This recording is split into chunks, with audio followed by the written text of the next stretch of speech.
मेरे अजीज़ हमवतनों, नमस्कार। मन की बात यानी मुल्क की इज्तिमाई कोशिशों की बात, मुल्क की कामयाबियों की बात, आवाम की सलाहियत की बात।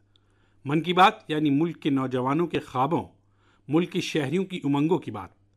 मैं पूरे महीने मन की बात का इंतज़ार करता रहता हूँ ताकि आपसे सीधे गुफ्तगू कर सकूँ। कितने ही सारे पैगामात, कितने ही मैसेजेस। मेरी पूरी कोशिश रहती है कि ज़्यादा से ज़्यादा पैगामात को पढूं, आपकी तजवीज़ों पर गौर व फिक्र करूं। साथियों, आज बहुत ही ख़ास दिन है। आज एनसीसी का यौम तासीस है। एनसीसी का नाम सामने आते ही हमें स्कूल कॉलेज के दिन याद आ जाते हैं। मैं खुद भी एनसीसी कैडेट रहा हूं, इसलिए पूरे एतमाद के साथ कह सकता हूं कि इससे जो तजर्बा हासिल हुआ वो मेरे लिए अनमोल है। एनसीसी नौजवानों में डिसिप्लिन, क़यादत और ख़िदमत का जज्बा पैदा करती है।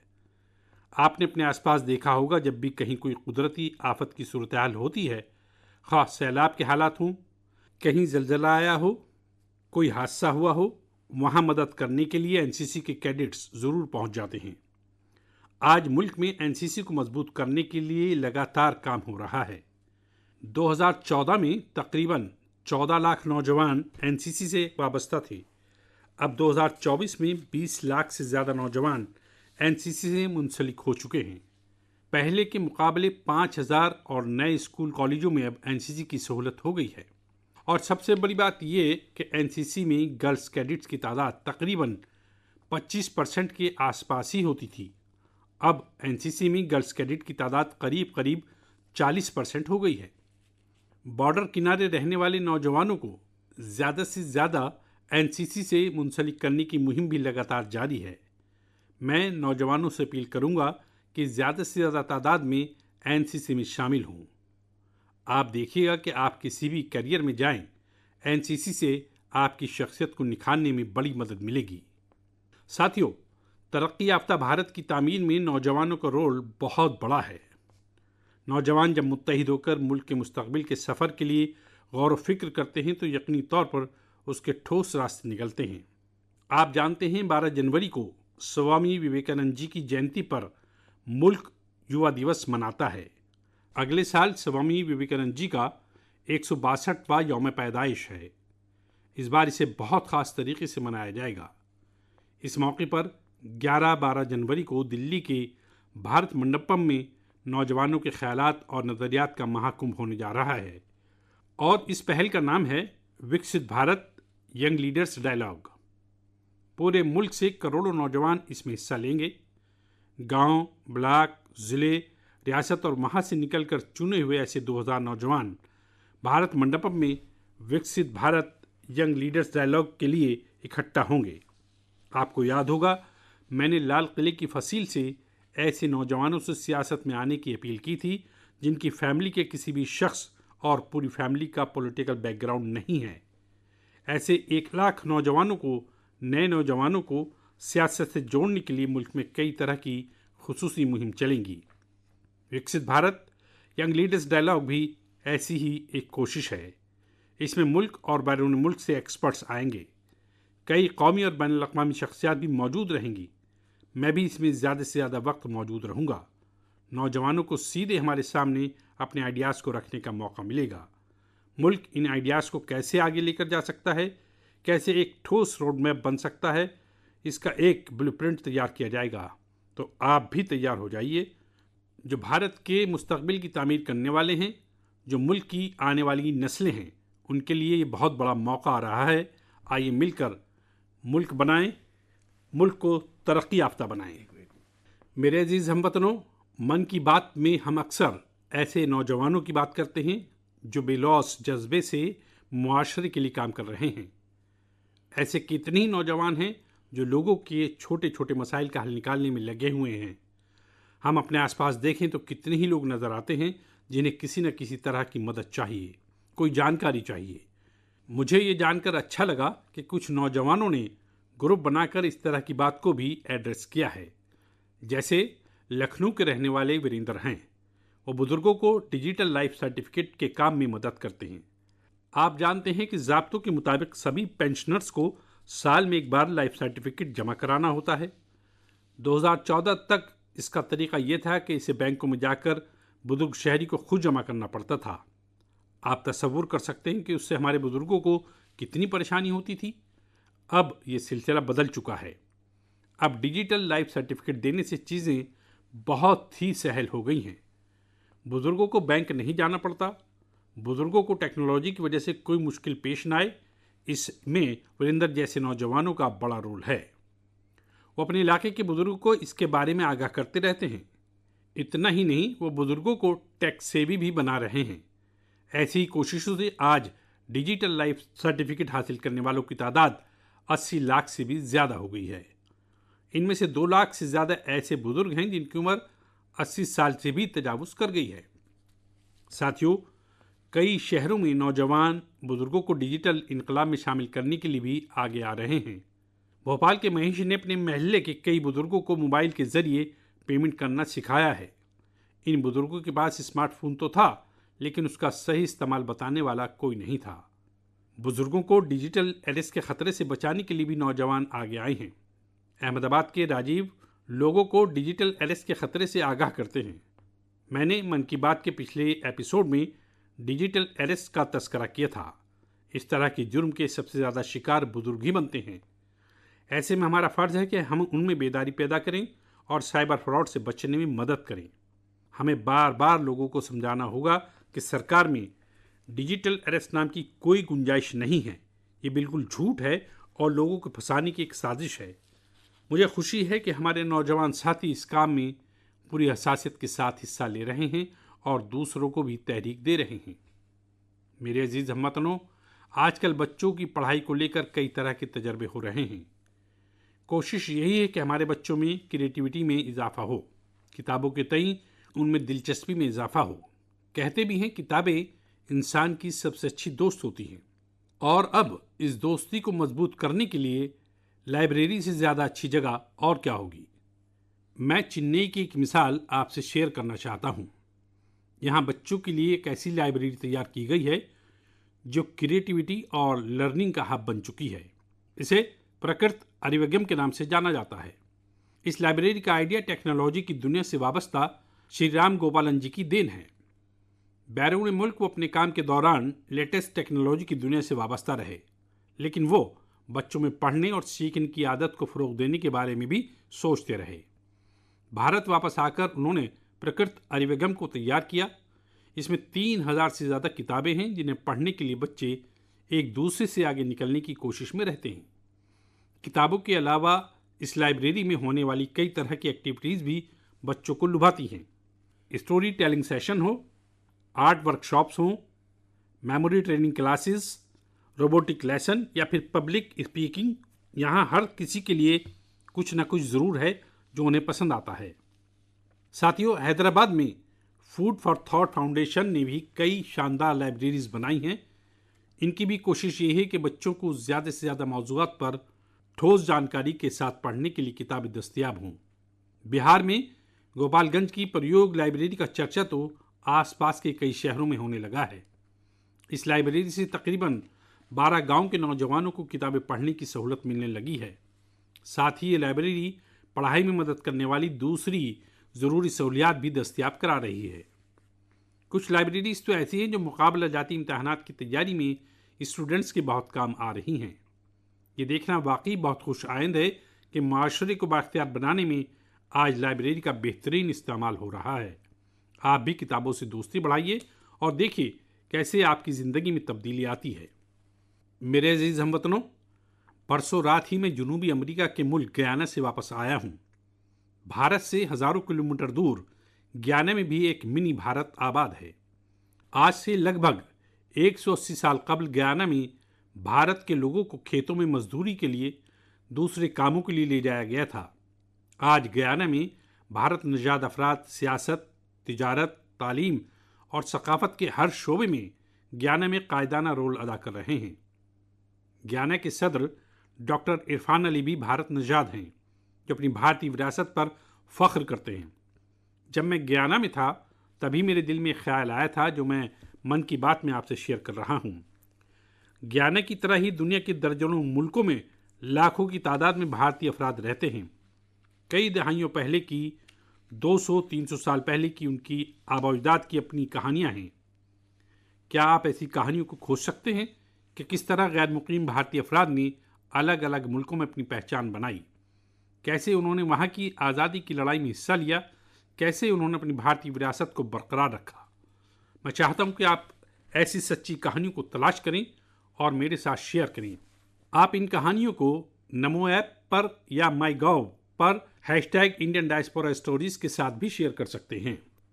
साथियों, आपको ओमान में चल रहा एक एक्स्ट्रा ऑर्डिनरी प्रोजेक्ट भी बहुत दिलचस्प लगेगा। कई भारतीय खानदान कई सदियों से ओमान में रह रहे हैं। इनमें ज़्यादातर गुजरात के कच्छ से जाकर वहाँ बसे हैं। इन लोगों ने कारोबार के अहम लिंक तैयार किए थे। आज भी उनके पास ओमान की शहरियत है, लेकिन भारतीयता उनकी रग रग में बसी है। ओमान में भारतीय सफारतखाने और नेशनल आर्काइव्स ऑफ इंडिया के इश्तराक से एक टीम ने इन कुनबों की हिस्ट्री को प्रिजर्व करने का काम शुरू किया है। इस मुहिम के तहत अब तक हज़ारों डॉक्यूमेंट्स इकट्ठा किए जा चुके हैं। इनमें diary, account book, ledgers, letters और टेलीग्राम शामिल हैं। इनमें से कुछ दस्तावेज तो सन 1838 के भी हैं। ये दस्तावेज जज्बात से सरशार हैं। बरसों पहले जब वो ओमान पहुंचे तो उन्होंने किस तरह ज़िंदगी गुजारी, किस तरह के दुख सुख का सामना किया और ओमान के लोगों के साथ उनके ताल्लुकात कैसे आगे बढ़े, ये सब कुछ इन दस्तावेजात का हिस्सा है। ओरल हिस्ट्री प्रोजेक्ट ये भी इस मिशन की एक अहम बुनियाद है। इस मिशन में वहाँ के सरकर्दा लोगों ने अपने तजर्बात से वाकिफ कराया है। लोगों ने वहाँ अपने रहन सहन से वाबस्ता बातों को तफसील से बताया है। साथियों, ऐसा ही एक project oral history project Bharat में भी हो रहा है। इस प्रोजेक्ट के तहत तारीख से दिलचस्पी रखने वाले मुल्क की तकसीम के दौर में मुतासरा लोगों के एहसासात और तजर्बात का मजमूआ तैयार कर रहे हैं। अब मुल्क में ऐसे लोगों की तादाद कम रह गई है जिन्होंने तकसीम की हौलनाकी को देखा है। ऐसे में कोशिश और भी अहमियत इख्तियार कर गई है। साथियों, जो मुल्क जो मकाम अपनी तारीख को समेट कर रखता है, उसका मुस्तकबिल भी महफूज रहता है। इसी तर्ज फ़िक्र के साथ एक कोशिश हुई है जिसमें गाँव की तारीख को यकजा करके एक डायरेक्टरी बनाई गई है। हिंदुस्तान के समंदरी सफ़र की कदीम सलाहियत से वाबस्ता शवाहिद को महफूज रखने की भी मुहिम मुल्क में चल रही है। इसी सिलसिले में लोथल में एक बहुत बड़ा म्यूज़ियम भी बनाया जा रहा है। इसके अलावा आपके इल्म में कोई मैन्युस्क्रिप्ट हो, कोई तारीख़ी दस्तावेज़ हो, कोई हाथ से तहरीर करदा नुस्खा हो, तो उसे भी आप नेशनल आर्काइव्स ऑफ इंडिया की मदद से महफूज रख सकते हैं। साथियों, मुझे स्लोवाकिया में हो रही ऐसी ही एक और कोशिश के बारे में मालूम हुआ है जो हमारी सकाफ़त को महफूज रखने और इसे आगे बढ़ाने से मुताल्लिक़ है। यहाँ पहली बार स्लोवाक लैंग्वेज में हमारे उपनिषदों का तर्जुमा किया गया है। इन कोशिशों से हिंदुस्तानी सकाफ़त के आलमी असर का भी पता चलता है। हम सभी के लिए ये फ़ख्र की बात है कि दुनिया भर में ऐसे करोड़ों लोग हैं जिनके दिल में हिंदुस्तान बसता है। मेरे अजीज़ हमवतनों, अब मैं आपसे मुल्क की एक ऐसी कामयाबी का जिक्र करना चाहता हूँ जिसे सुनकर आपको खुशी भी होगी और फ़ख्र भी होगा, और अगर आपने नहीं किया है तो शायद पछतावा भी होगा। कुछ महीने पहले हमने एक पेड़ माँ के नाम मुहिम शुरू की थी। इस मुहिम में मुल्क भर के लोगों ने बहुत जोश व खरोश के साथ हिस्सा लिया। मुझे बताते हुए बहुत खुशी हो रही है कि इस मुहिम ने 100 करोड़ दरख्त लगाने का अहम पड़ाव पार कर लिया है। 100 करोड़ दरख्त, वो भी सिर्फ 5 महीने में। ये हमारे हमवतनों की अनथक कोशिशों की बदौलत ही मुमकिन हो सका है। इससे वाबस्ता एक बात और जानकर आपको फ़ख्र होगा। एक पेड़ माँ के नाम मुहिम अब दुनिया के दूसरे मुल्कों में भी फैल रही है। जब मैं गयाना में था तो वहाँ भी इस मुहिम का गवाह बना। वहाँ मेरे साथ गयाना के सदर डॉक्टर इरफान अली, उनकी अहलिया की वालिदा साहिबा और फैमिली के बाकी लोग एक पेड़ माँ के नाम मुहिम में शामिल हुए। साथियों, मुल्क के अलग अलग हिस्सों में ये मुहिम लगातार चल रही है। मध्य प्रदेश के इंदौर में एक पेड़ माँ के नाम मुहिम के तहत दरख्त लगाने का रिकॉर्ड बना है। यहाँ 24 घंटे में 12 लाख से ज़्यादा पेड़ लगाए गए हैं। इस मुहिम की वजह से इंदौर की रिवाती हिल्स की बंजर इलाके अब ग्रीन जोन में तब्दील हो जाएंगे। राजस्थान के जैसलमेर में इस मुहिम के ज़रिए एक मुनफरिद रिकॉर्ड कायम हुआ। यहाँ ख़वातीन की एक टीम ने 1 घंटे में 25,000 पेड़ लगाए। माताओं ने माँ के नाम पेड़ लगाया और दूसरों को भी तहरीक दी। यहाँ एक ही जगह पर 5,000 से ज़्यादा लोगों ने मिलकर पेड़ लगाए। ये भी अपने आप में एक रिकॉर्ड है। एक पेड़ माँ के नाम मुहिम के तहत कई समाजी इदारे मकामी ज़रूरियात की मुनासबत से पेड़ लगा रहे हैं। इनकी कोशिश है कि जहाँ पेड़ लगाए जाएं वहाँ माहौलियात के लिए साजगार पूरा इकोसिस्टम डेवलप हो। इसलिए ये इदारे कहीं तिब्बी अहमियत के हामिल पौधे लगा रहे हैं तो कहीं चिड़ियों का बसेरा बनाने के लिए पेड़ लगा रहे हैं। बिहार में जीविका सेल्फ हेल्प ग्रुप की खवातीन 75 लाख दरख्त लगाने की मुहिम चला रही हैं। इन खवातीन का फोकस फलदार दरख्तों पर है जिससे आने वाले वक्त में आमदनी भी हो सके। साथियों, इस मुहिम से मुंसलिक होकर कोई भी शख्स अपनी माँ के नाम पर दरख्त लगा सकता है। अगर माँ साथ है तो उन्हें साथ लेकर आप पेड़ लगा सकते हैं, नहीं तो उनकी तस्वीर को साथ में लेकर आप इस मुहिम का हिस्सा बन सकते हैं। पेड़ के साथ अपनी सेल्फी भी mygov.in पर पोस्ट कर सकते हैं। माँ हम सब के लिए जो करती है हम उनका कर्ज कभी अदा नहीं कर सकते, लेकिन एक पेड़ माँ के नाम लगाकर हम उनकी मौजूदगी को हमेशा के लिए बरकरार रख सकते हैं। मेरे अजीज हमवतनों, आप सभी लोगों ने बचपन में गौरैया या स्पैरो को अपने घर की छत पर दरख्तों पर चहकते हुए ज़रूर देखा होगा। गौरैया को तमिल और मलयालम में कोरोवी, तेलुगु में पिच्चुक्का और कन्नड़ में गुब्बी के नाम से जाना जाता है। हर जबान सकाफत में गौरैया को लेकर किस्से कहानी सुनाए जाते हैं। हमारे आसपास बायोडाइवर्सिटी को बनाए रखने में गौरैया का एक बहुत अहम रोल होता है, लेकिन आज शहरों में बड़ी मुश्किल से ही गौरैया नजर आती है। शहरकारी में बढ़ती हुई तौसी की वजह से गौरैया हमसे दूर चली गई है। आज की नस्ल के ऐसे बहुत से बच्चे हैं जिन्होंने गौरैया को सिर्फ तस्वीरों या वीडियो में देखा है। ऐसे बच्चों की ज़िंदगी में इस प्यारे से परिंदे की वापसी के लिए कुछ मुनफरिद कोशिशें हो रही हैं। चेन्नई के कुडुगल ट्रस्ट ने गौरैया की आबादी बढ़ाने के लिए स्कूल के बच्चों को अपनी मुहिम में शामिल किया है। इदारे के लोग स्कूलों में जाकर बच्चों को बताते हैं कि गौरैया रोज़मर्रा की ज़िंदगी में कितनी अहमियत की हामिल है। ये इदारे बच्चों को गौरैया का घोंसला बनाने की ट्रेनिंग देते हैं। इसके लिए इदारे के लोगों ने बच्चों को लकड़ी का एक छोटा सा घर बनाना सिखाया। इसमें गौरैया के रहने खाने का इंतज़ाम किया। ये ऐसे घर होते हैं जिन्हें किसी भी इमारत के बाहरी दीवार पर या दरख्त पर लगाया जा सकता है। बच्चों ने इस मुहिम में जोश व खरोश के साथ हिस्सा लिया और गौरैया के लिए बड़ी तादाद में घोंसले बनाने शुरू कर दिए। पिछले 4 वर्षों में इदारे ने गौरैया के लिए ऐसे 10,000 घोंसले तैयार किए हैं। कुडुगल ट्रस्ट की इस पहल से आसपास के इलाकों में गौरैया की आबादी बढ़नी शुरू हो गई है। आप भी अपने आसपास ऐसी कोशिश करेंगे तो यकीनन गौरैया फिर से हमारी ज़िंदगी का हिस्सा बन जाएगी। साथियों, कर्नाटक के मैसूरू के एक इदारे ने बच्चों के लिए अर्ली बर्ड नाम की मुहिम शुरू की है। ये इदारा बच्चों को परिंदों के बारे में बताने के लिए ख़ास तरह की लाइब्रेरी चलाता है। इतना ही नहीं, बच्चों में फितरत के तय जिम्मेदारी का एहसास पैदा करने के लिए नेचर एजुकेशन किट तैयार किया है। इस किट में बच्चों के लिए story book, games, activity sheets और जिगसॉ पजल्स हैं। ये इदारा शहर के बच्चों को गांव में लेकर जाता है और इन्हें परिंदों के बारे में बताता है। इस इदारे की कोशिशों की वजह से बच्चे परिंदों की मुख्तलिफ अक़साम की शनाख्त करने लगे हैं। मन की बात के सामीन भी इस तरह की कोशिश से बच्चों में अपने आसपास को देखने, समझने का अलग नज़रिया कायम कर सकते हैं। मेरे अजीज़ हमवतनों, आपने देखा होगा जैसे ही कोई कहता है सरकारी दफ्तर तो आपके जहन में फ़ाइलों के अंबार की तस्वीर बन जाती है। आपने फिल्मों में भी ऐसा ही कुछ देखा होगा। सरकारी दफातर में इन फाइलों के अंबार पर कितने ही मजाक बनते रहते हैं, कितनी ही कहानियाँ लिखी जा चुकी हैं। बरसों बरस तक ये फाइलें ऑफिस में पड़े पड़े धूल से भर जाती थीं। वहाँ गंदगी होने लगती थी।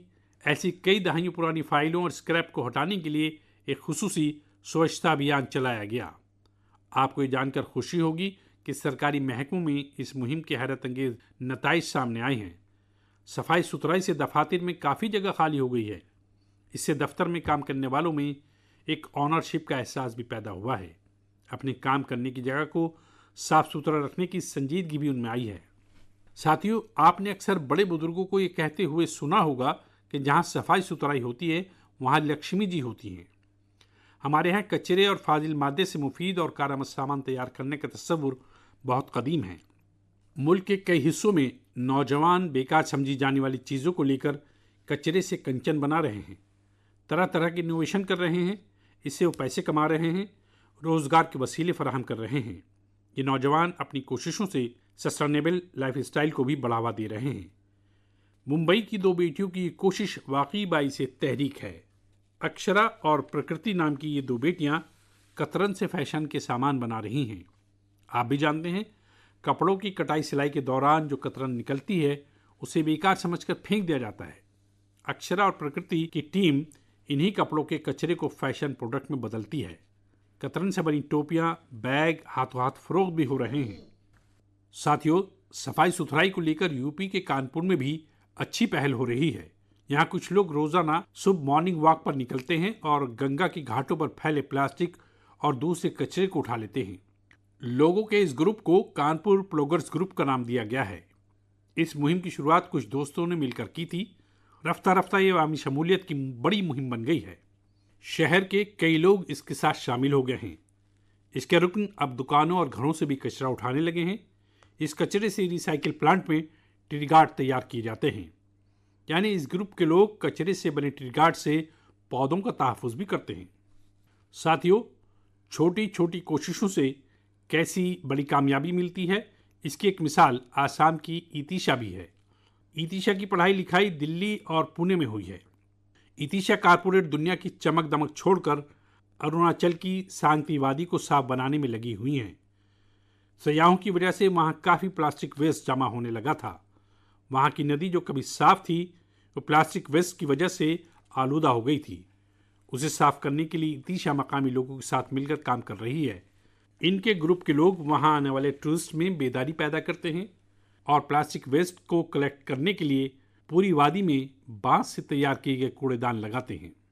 साथियों, ऐसी कोशिशों से भारत की स्वच्छता मुहिम को रफ्तार मिलती है।